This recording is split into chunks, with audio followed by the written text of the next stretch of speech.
halkaad nagala socotaan waa Soomaali YouTube barta aan ku leenahay YouTube-ka meel walba aad joogtaan waxa idin leenahay waqtiga idin wacnaado kuna soo dhawaada warbixin aan kaga hadli doono xaaladda caafimaad ee wariye Cabdimaalig Muuse Coldoon oo laga deerinayo fadlan hadaad nagu cusub tahay ruguma jananka oo ku soo biir haddii aad saaxiib nala ahaydna muuqaalka la garay oo si shargaray gaarsiina bulshada wariye Cabdimaalig Muuse Coldoon oo si sharci darro ugu xiran deegaanada Somaliland ayaa laga deerinayaa xaaladiisa caafimaad saacadihii ugu dambeeyay wararka laga helayo xabsiga magaalada Mandheera ee maamulka Somaliland uu ku jiro wariye Cabdimaalig Muuse Coldoon ayaa waxay sheegayaan in saacadihii ugu dambeeyay xaaladda caafimaad ee wariye Coldoon oo si sharci darro ugu xiran maamulka Somaliland laga deerinayay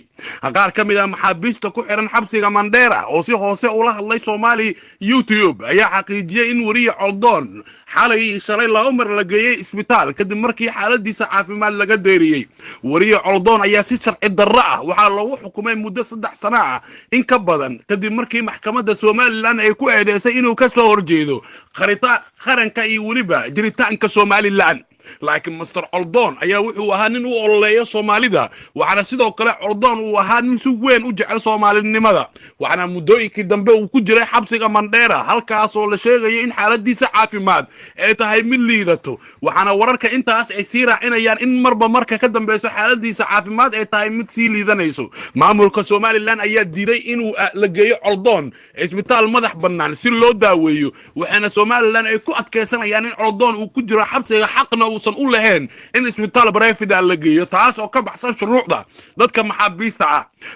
qaar kamid ah maxaabiista ku jira xabsiga Mandheera oo aan la hadalnay waxay sheegaan in isbitaal tayo fiican leh uusan ku yaalin gudaha xabsiga isla markaana mudane Cabdimaalig Muuse Coldoon la diiday in la geeyo isbitaal banaanka si loo daaweeyo isla markaana xaaladiisa caafimaad dhaqaatiirta waaweyn ay la socdaan maamulka Somaliland ayaa muddo dhowr mar xiray wariye Cabdimaalig Muuse Coldoon markii ugu dambeysana waxay ku xukumeen muddo 4 sano ah waxa loo xukumayna waa kaliya inuu magaalada Muqdisho aaday taasi waxa si weyn u cambaarayay hay'adaha u dooda xuquuqul insaanka iyo waliba kuwa saxaafadda maadaama uu ahaa Coldoon wariye madax bannaan isla markaana cabira aragtidiisa laakiin waxa ay qoonsadeen Somaliland ayaa waxay tahay inuu ka hadlo Mr. Coldoon aragtidiisa ku aadan jiritaanka Somaliland iyo waliba dhowr mar oo boqosho uu ku tagay magaalada Muqdisho taas oo Somaliland ay u aragtay in Coldoon uu ka soo horjeedo jiritaanka iyo qarannimada Somaliland laakiin muwaadinka wuxuu xaq u leeyahay inuu cabiro aragtidiisa si xur ah isla markaana dastuurka Somaliland iyo waliba kan Soomaaliya iyo kan caalamkaba uu dhigaya